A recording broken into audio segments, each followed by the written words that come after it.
Ayan, dito mga po sa part na ito ay umalis kami ng alas 4 ng madaling araw dito sa amin sa Calapan. Ano po, papunta sa aming pupuntahan sa aming paghahantingan ng umong itim at batong alog. Ayan po. Bali, dyan po ay talagang kauulan lang at nagbabadya na nga ulit na umulan.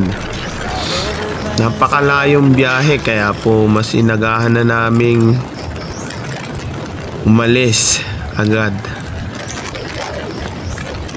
Sobrang lakas ng ulan dito. Ayan, kung mapapansin nyo yung kalsada, talagang basang-basa pa. At yan nga po, tumigil muna kami dito at pansamantala pong nagpatila ng ulan. Bali kami po ay 8 magkakasama. Ano po, ito nga yung kasama naming isa na naka-jacket na. At si Karpinterong Mangyan po, Antingerong Mangyan, siya yung aming driver. Dito po, dumating na kami sa aming pupuntahan. Siyempre, dumaan muna kami sa isang kaibigan para magpahinga. Ano po, sa part na ito, napakainit na ng panahon. At kung mapapansin nyo, si Nine Misteryo ay nagdadasal na. Ayan. At syempre, hindi po mawala yung pakitaan ng gamit. Ano, sa dinat na namin, meron siya mga tinatangan na gamit. May medalyon siya ng Santo Niño. Ang likod ay Diyos Ama. Kati sa bukal, siyempre meron din siya. Napakadami niyang gamit. Ano, nakahalos mapuno yung kanyang lalagyan. Santo Cristong nakakakabit sa digno, meron din po siya. At siyempre po yung berhen na nakakapit pa din sa dignom. At pagkatapos po noon ay kami kumain muna para naman bago kami maganting ay may laman yung aming tiyan. Ayan, yung misteryo, paspas. At nagumpisa na nga po ulit kaming maglakbay papunta sa aming pupuntahan. Talaga pong napakalayo nito, ano. Kaya po yung video ay kinakat ko na lang kasi talagang pag ibibidyo mo ay gugugulin nito ay napakahabang oras kasi napakahabang biyahe, nakakabulol. Ayan po, mainit na po dyan sa mga oras na yan. Talagang hindi pa nga tayo nakapagdala niyang jacket. Ano po, napakalayo pero sulit yung punta namin dyan, sa totoo lang. Magandang lugar din. At dito nga po ay nandito na kami sa Batong Kalog. At syempre pinalad tayo na makakuha ng isa.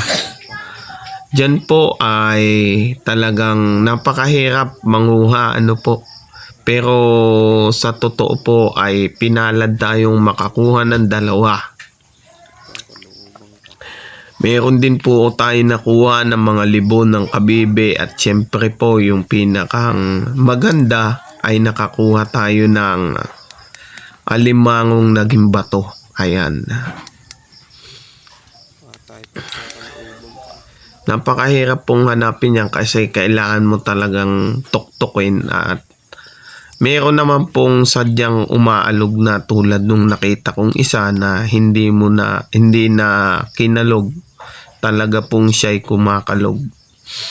Kaya swerte tayo kasi kahit napakalayo nung biyahe ay tayo ay biniyayaan o pinagkalooban. Ano, yan po kasing ilog na yan ay napakasagrado. Sobra po kasagrado yung ilog na yan. At pagkatapos po noon ay dumiretso kami dito sa hunting site naman po ng umong itim. Yan, kung mapapansin nyo, tayo ay pinalad agad ng isa na medyo malaki. Ang umong itim po ay mahirap ding makuha. Pera na lang kung talagang siya ay nawala na kung siya ay natanggal na sa loob ng bato. Kasi yung iba po ay nasa loob pa ng bato at kailangan nyo pa pong tiktikin. Yung iba naming kasama ay napakadami nang nakuha. Ayan, ganyan po yung ginagawa, binabasag. Yung iba po ay madami na nakuha, yung mga kasama namin. Siyempre tayo, tuloy yung paghanap natin. At eto nga, nagkita tayo ng isa na talagang nasa loob pa ng bato. Grabe yung ganda ng lugar dito, napakatahimik. Sobrang tahimik ng lugar.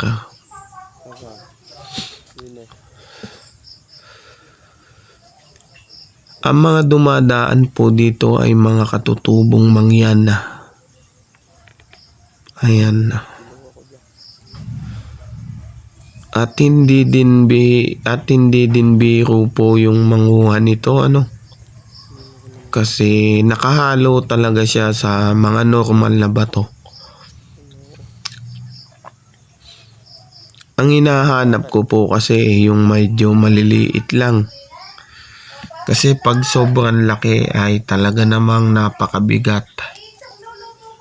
Ito pong ilog na ito ay patay na ilog. Ito nga, nakakita yung kasama namin ng solid talaga. Dalawa pa, nakadikit pa sa bato. At ito nakita niya ay 3. Ayan. Ang dami. Napakaswerte niya. Pagkatapos po niyan ay siyempre kumain kami. Umuwi na po kami sa aming lugar na halos inabot po ng gabi. Salamat po sa lahat. Like and share.